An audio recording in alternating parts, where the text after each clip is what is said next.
کوئی فساد والی بات نہ ہو تو اس محفل سے ہی پھر اٹھ کر چلا جائے، اس مجلس سے ہی اپنے آپ کو منقطع کر دے۔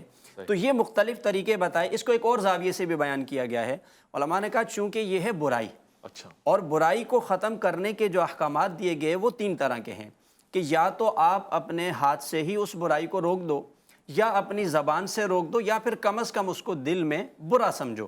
اب یہ اس شخص کے اختیار پر ہے کہ وہ جو برائی سن رہا ہے وہ کس درجے میں ہے۔ ٹھیک ہے، گھر کا سرپرست ہے، گھر کے اندر بیٹھا، سب پہ کنٹرول ہے، اب وہاں پر کوئی غیبت کر رہا ہے تو یہ تو اپنے ہاتھ سے بھی روک سکتا ہے، سمجھا بھی سکتا ہے، منع بھی کر سکتا ہے۔ کوئی بڑا شخص بیٹھا ہے اپنے چھوٹوں کے ساتھ تو وہاں اس کا اس حساب سے اختیار ہے، اس کو چاہیے۔ اسی طریقے سے کوئی استاذ بیٹھا ہوا ہے اپنے اسٹوڈنٹ کے ساتھ تو وہاں اس کا اختیار ہے۔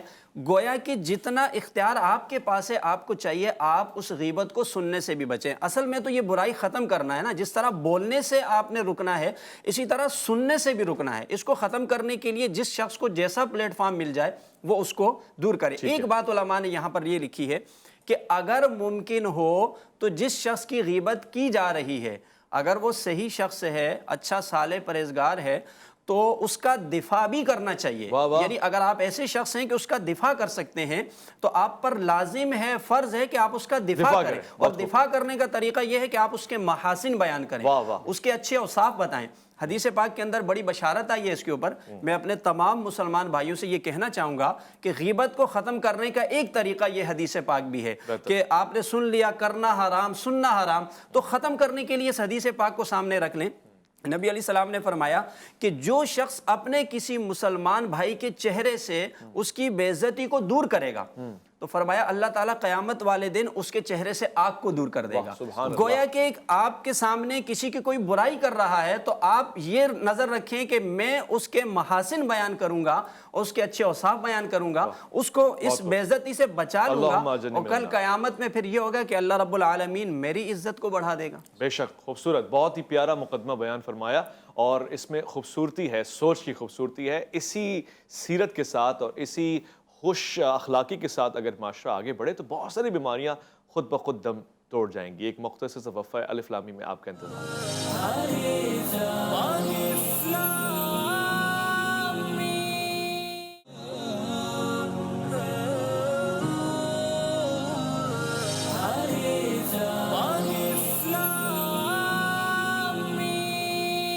خوش آمدید۔ الف لام میم میں اس وقت غیبت کے عنوان سے بحث جاری ہے، اور بحث نہیں ہے بلکہ محاسن بیان کیے جا رہے ہیں اس کیفیت کے کہ جب کسی کے سامنے غیبت ہو رہی ہو تو وہ کیا کرے، اور اس کے محاسن جس شخص کی غیبت ہو رہی ہے اور وہ اس کے اندر نہیں پائی جاتی ہے تو پھر کس طرح سے پیش آئے۔ مزید بھی کچھ کیسز میں رکھتا ہوں علماء کرام سے استفادہ کرنے کے لیے، اور علامہ مفتی خادم حسین قادری صاحب سے پوچھنا چاہتا ہوں۔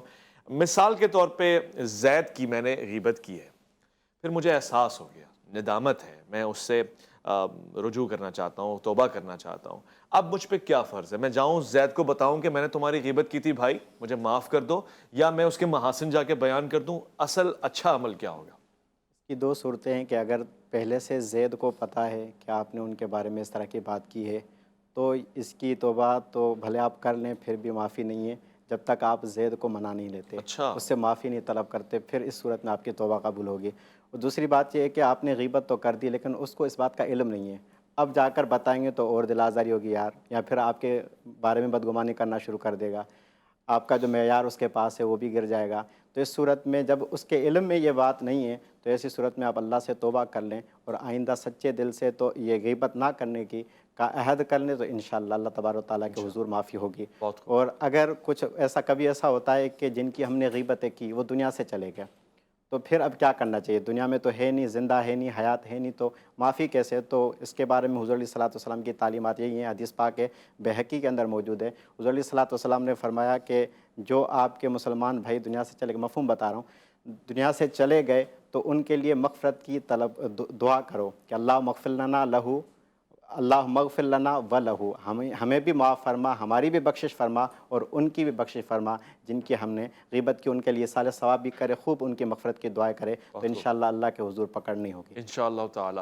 اچھا مفتی صاحب، بکر کا ایک کیس آیا ہے اور وہ یہ ہے کہ اس کو بڑا شوق ہے لوگوں کے بارے میں، بلکہ سمجھ لیں کہ اس کا روزگار ہی غیبت کے اوپر چلتا ہے، اس کو تنخواہ ملتی ہے، کسی نے جاسوس بنایا ہے کہ بھئی تم نے جا کے نظر رکھنی ہے، اس کی ساری برائیاں مجھ تک لے کر آنی ہیں۔ تو ایسی صورتحال میں اس پہ ایک شرعی تقاضا ہے لوگوں کی غیبت کرنا اور ان کو بتانا، یا عوام الناس کے اوپر نگاہ رکھنا، یا پھر اس کو اپنی جاب، اپنی جو کاروبار ہے، جو نوکری ہے وہ بدلنی چاہیے؟ بسم اللہ الرحمن الرحیم. جیسے مفتی صاحب نے ابھی تفصیلاً بتایا تھا کہ کچھ جگہ ایسی ہیں جہاں پر غیبت کرنا ضروری بھی ہو جاتا ہے، کبھی کبھار کسی کی برائی بتانا ضروری بھی ہو جاتی ہے. جیسے فوج یا کوئی ایسی کوئی ایجنسی ہے تو ان کی تو ضرورت ہی ہے، وہ ملک کے مفاد کے خاطر اگر کوئی اس طرح کرتا ہے، یا دینی مفاد کے خاطر، یعنی کہ کوئی گمراہ شخص ہے اس کے بارے میں بتا رہا ہے، کوئی آدمی لوگوں سے قرضے لیتے ہیں اس کے بارے میں بتا رہا ہے، تو بعض وہ جگہ ہے جہاں پر یہ غیبت جو ہے جائز ہو جاتی. اب یہ جو غیبت ہے، یہ برائی ہے، یہ ختم کیسے ہو؟ اس میں یہ کہ جہاں پر غیبت ہو رہی ہو، آسان صورت یہ ہے کہ اس مجلس کو چھوڑ دے، اس کے لیے یہی کافی سبق ہوگا جو سامنے والا ہے. بہت خوب. دوسری بات یہ ہے کہ جو عام طور پر غیبت کی جاتی ہے، جس کی غیبت کی جائے اس کے گناہ آپ کے پاس آ جاتے ہیں، اور جو اس کے گناہ جو ہے آپ کے پاس آ گئے، آپ کی نیکیاں اس کے پاس چلے گئی، تو آپ نقصان میں رہے. اسی لیے امام ابو حنیفہ رحمہ اللہ نے فرمایا کہ جب میرا دل چاہے کہ کسی کی غیبت کروں تو میں اپنی ماں کی غیبت کیوں نہ کروں. کہا یہ سوچ لیا کرو کہ میں اپنی ماں کی غیبت کیوں نہیں کروں، تاکہ گھر کی چیز گھر میں رہے. یعنی بہت بڑی بات کہی ہے، علماء کرام اس کو فرماتے ہیں کہ فرمایا کہ جب میرا دل چاہے کہ کسی کی غیبت کروں تو اپنی ماں کی کیوں نہیں کروں، تاکہ گھر کی چیز گھر میں رہے.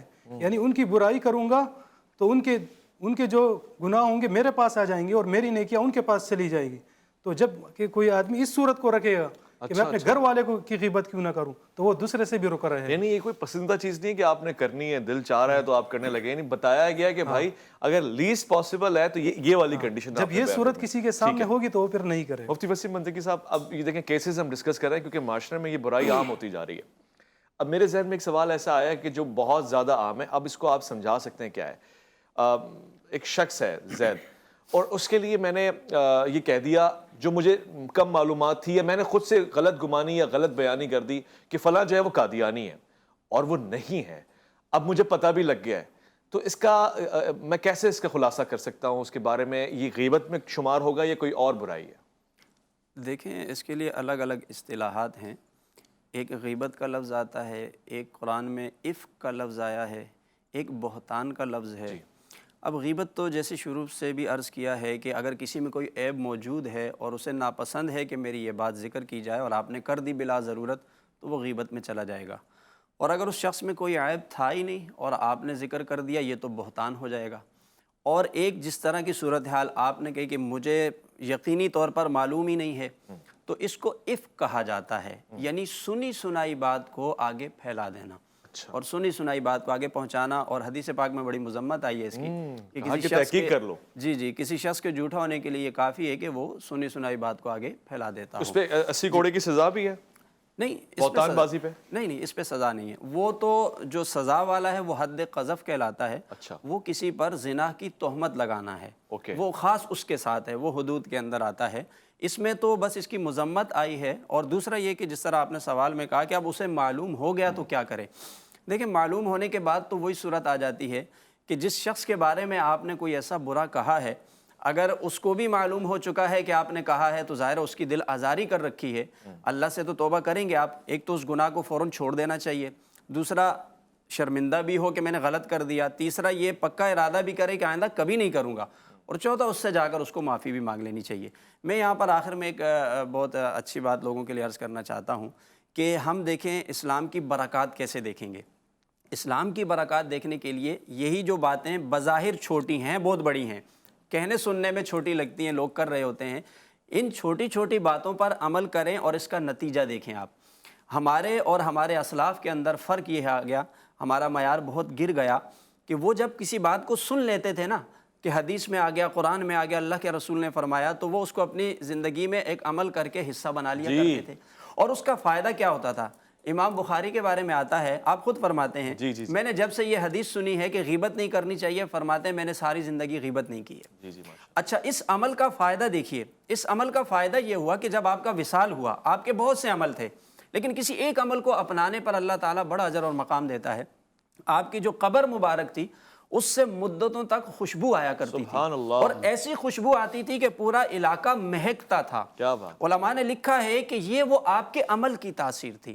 دیکھیں فن حدیث ایک الگ چیز ہے کہ آپ کسی فن کے ماہر تھے لیکن ساتھ میں آپ کا اخلاص تھا، کیا بات؟ ان احادیث پر آپ کا عمل تھا. تو یہ باتیں بہت سارے لوگوں کو معلوم ہوتی ہیں کہ اسلام کیا کہتا ہے، لیکن ضرورت اس بات کی ہے کہ آپ اس پر عمل کر کے دیکھیں. بہت پیارا. ایک تو آپ لوگوں کی نظر میں بھی اچھے بنیں گے کیونکہ ظاہر ہے آپ ایک عیب سے برائی سے پاک ہوتے ہیں. نمبر 2 یہ کہ اللہ کی بارگاہ میں مقام بلند ہوگا. تیسرا پھر آپ کو اس عمل کی برکت ملنا شروع ہو جائے گی، پھر آپ کی زندگی میں سکون آنا شروع ہو جائے گا، گھروں میں خیر اور برکت آئے گی، اطمینان قلب ملنا شروع ہو جائے گا. یہ جن باتوں کو ہم نظر انداز کر رہے ہیں انہی باتوں کی وجہ سے شاید ہم بہت سے مسائل کا شکار ہیں. ہمارا معاشرہ افراتفری کا شکار ہے، ہمارے گھروں میں بے سکونی ہے، ہمارے کاروبار میں نقصان ہے. اس کے پیچھے یہی وجوہات ہیں. اب دیکھیں اسلامی ریاست ہے پاکستان، یہاں پر کتنی بڑی تعداد میں مسلمان رہتے ہیں، ہر وقت اذان بھی ہو رہی ہے، نماز بھی ہو رہی ہے. میرے خیال سے جو کمی ہے نا وہ انہی چھوٹی چھوٹی باتوں میں ہے. جی کہ معاشرے میں جب ہم باہر نکلتے ہیں نا تو اسلام کا پتہ ہے لیکن اسلام پر عمل نہیں ہے، وہ دیانتداری نہیں ہے، وہ امانت اور صداقت نہیں ہے ہمارے اندر، اور ان باتوں پر عمل نہیں ہے. دوسروں کی برائی کرنے کو برائی نہیں سمجھتے ہیں اور اس کا نتیجہ یہ ہوتا ہے کہ پھر ہم معاشرے میں اس کے نقصانات دیکھتے ہیں، پھر ہم اس کی بہت ساری خرابیاں دیکھتے ہیں، پھر ہم خود بہت سارے مسائل کا شکار ہو جاتے ہیں. اس لیے بہت اہم ہے کہ جب یہ بات ہمیں پتہ چل جاتی ہے تو ہم ابتدا اپنی ذات سے کریں کہ بھائی یہ پتہ چل گیا، اب اسی پر ہمیں عمل کرنا ہے. اصحاب رسول کا یہ طریقہ تھا. حضرت عمر فاروق رضی اللہ تعالیٰ عنہ کی بات یاد آ گئی.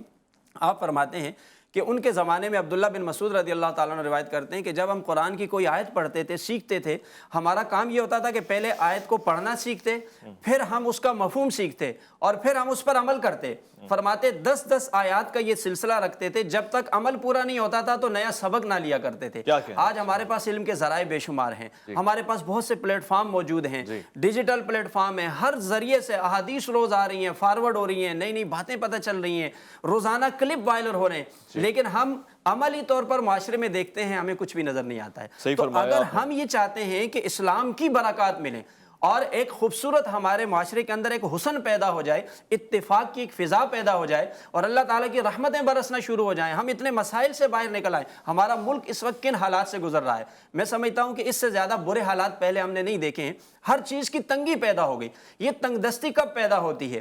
یہ اللہ کی رحمت سے محرومی کب پیدا ہوتی ہے؟ جب آپ کے اندر خیانت پیدا ہو جاتی ہے، جب آپ اسلام سے جو ہے نا دور ہونا شروع ہو جاتے ہیں، آپ اپنے عمل سے دور ہونا شروع ہو جاتے ہیں، تو پھر آپ کے معاشرے میں خرابیاں پیدا ہو جاتی ہیں اور آج ہم اس کا سامنا کر رہے ہیں اور ان برائیوں سے نبرد آزما ہو رہے ہیں اور فردن ہمارا کردار منفی ہے. اس کے تاثرات بھی آپ دیکھ رہے ہیں، تاثیر بھی دیکھ رہے ہیں، نتائج بھی آپ دیکھ رہے ہیں. اور اسلام اگر مجھ سے آپ پوچھیں نا کہ ڈیفینیشن کیا بیان فرماتا ہے، ویسے تو وہ کہتا بھی ہے کہ وہ کہتے ہی کیوں جو کرتے نہیں ہو. اور اس سے پہلے اس نے یہ سوال بھی رکھا ان لوگوں کے لیے جب اس نے کہا قالت الاعراب، اس نے کہا کہ یہ لوگ کہہ رہے ہیں نا کہ دعویٰ کہ ہم ایمان لے آئے، ان سے کہو کہ نہیں ایمان لے آئے، اسلام لے آئے. یعنی وہ قول اور فعل میں تضاد نہیں دیکھنا چاہتا. مسلمان یہی ہے کہ جو وہ کہے وہ کرے. اگر ہم سنتے ہیں، پڑھتے ہیں، علم حاصل کرتے ہیں کہ غیبت گناہ ہے اور سخت ناپسند ہے، اور مفتی صاحب نے جس طرح سے بیان فرمایا کہ زنا سے زیادہ خطرناک بیان ہوا، تو پھر یہ چیز اتنی عام کیوں ہے؟ اس کا مطلب ہے کہ ہمارے قول و فعل میں تضاد آتا جا رہا ہے اور اسے ہم نے روکنا ہے. میں شکر گزار ہوں مفتی وسیم بندگی صاحب کا کہ آپ تشریف لے کر آئے. انتہائی شکر گزار ہوں علامہ مفتی خادم حسین قادری صاحب کا کہ آپ تشریف لے کر آئے، اور مفتی حفیظ اللہ باسی صاحب کا آپ کی تشریف آوری کا. خواتین و حضرات، عزیزان میں آپ کا شکریہ ادا کرتے ہوئے آپ سے اجازت چاہوں گا، اور میری آپ سے صرف اور صرف اتنی درخواست ہے، اپنے آپ سے آج سے پچھلی زندگی میں غلطیاں ہوئی ہوں گی، ہوتی ہیں، ہوتی آئیں گی، مگر میں آج سے ارادہ کر لوں کہ میں غیبت سے کم پروردگار کی پناہ میں آنا چاہتا ہوں، اور اس کے بندگان سے، یعنی وہ جو بندے ہیں، جو اس کی مخلوق ہیں جس کے لیے وہ کہتا ہے میرا کنبہ ہے، ان کے بارے میں اپنی زبان درازی سے احتیاط کروں. شب معراج ایک ایسی بھی قوم دیکھی گئی کہ جن کو بہت برے عذاب میں مبتلا پایا. اللہ کے پیارے رسول فخر موجودات رحمت للعالمین نے استفسار کیا، پوچھا جبرائیل یہ کون لوگ ہیں؟ تو حضرت جبرائیل آپ پہ ہمارا سلام فرمایا یہ وہ لوگ ہیں جن کی زبانیں بہت چلتی تھیں اور لوگوں کے بارے میں چلتی تھی اور غلط چلتی تھیں، لہٰذا مالک کو پسند نہیں ہے تو پھر مملوک کو بھی احتیاط کرنی چاہیے. اللہ کی امان میں ویس ربانی کو دیجیے گا اجازت.